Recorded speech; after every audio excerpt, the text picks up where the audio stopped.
We are back with James Bond Tuesdays as we talk about the newest entry in the series, The Man with the Golden Gun. The Man with the Golden Gun is a 1974 spy film and the ninth in the James Bond series, produced by Eon Productions. This is the second two-star Roger Moore as James Bond.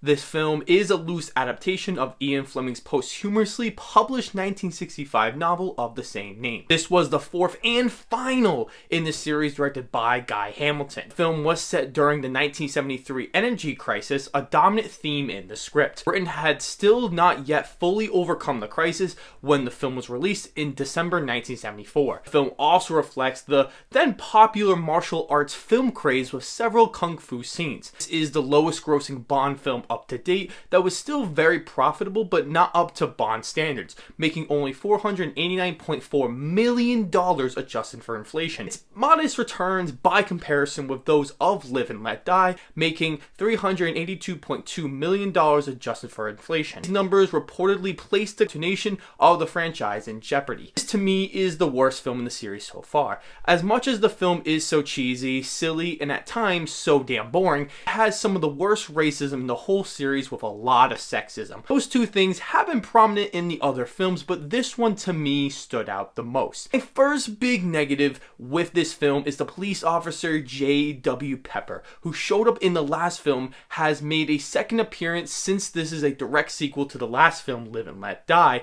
I thought he was extremely annoying and is the worst character of the whole series. I truly could not stand him every time he was on screen. He is supposed to represent the loudmouth, racist, American moron who ends up not fitting into this movie in the slightest. He just shows up and is in for over 10 minutes. 10 minutes too many. Campiness and humor simply didn't work for me. I found most of the comedy to be so stale and flat. Not sure what they were going with here, but it didn't work for me. Action sequences aren't very great and felt lackluster to say the least. I was never emotionally involved in any moment and never felt any excitement. Some of the action is okay with some cool practical effects involving motorboats and a plane, but most of it felt so silly and uncompelling.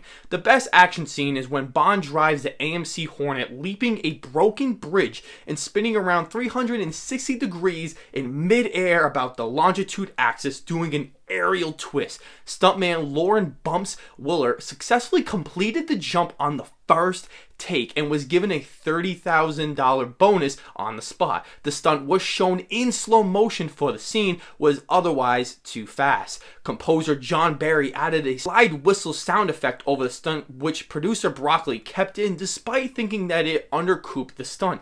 Barry later regretted the decision, thinking the whistle broke the golden rule, as the stunt was, for what it was, all worth a truly dangerous moment. True James Bond style. The acting isn't all that great in this one, with Roger Moore backpedaling on this one, which feels like a much different performance than in the last film. Incredibly positive it is due to the direction of this film, but they make him kind of a complete jerk in this one, while also trying to be smart and clever. His performance was much better in the last film. Eklund does get a lot of criticism for her performance, but her character is written so horribly as the worst Bond girl yet. She does a respectable job playing this stupid, clumsy, unlikable character. The direction by Guy Hamilton was so boring and stale. None of the shots were ever all that exciting to me. I found it to be so lame and uninspired. This could be due to shooting these films back to back and having somewhat of a rush production, which makes a lot of sense going in. The music is the worst of the series, with its worst title song so far, performed by Scottish singer Lul and composed by John Barry. Barry had only 3 weeks to score this film. Barry also agreed to this opinion by stating, "It's the one I hate most. It just never happened for me." A fun fact is that rock band Alice Cooper wrote a song titled Man with a Golden Gun to be used by the producers of the film, but they opted for Lulu's song instead. Cooper later released the song in his album Muscle of Love, which I think is such a superior song.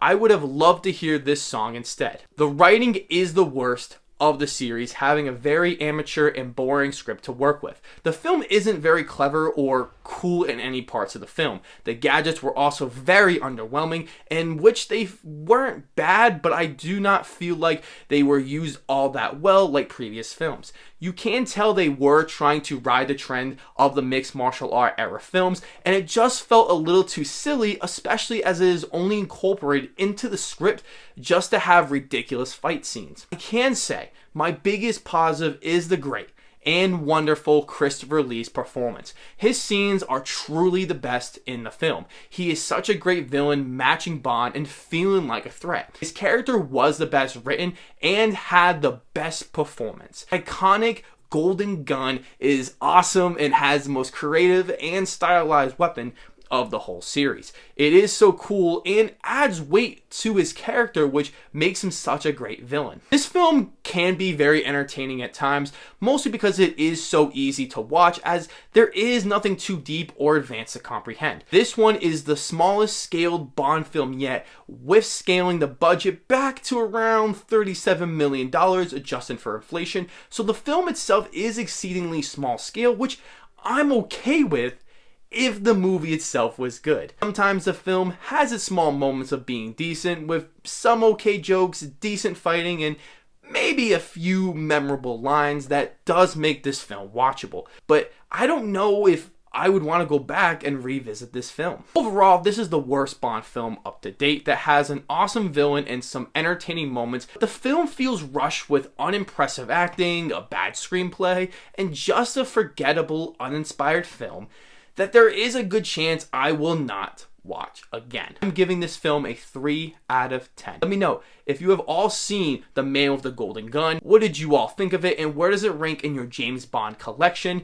Next week, we are reviewing the next film, The Spy Who Loved Me, so check it out if you want to, and return next week for the review. If you all really enjoyed the video, don't forget to like and share the video and to subscribe to the channel. You guys are the best. As always, I will see you all in the next video.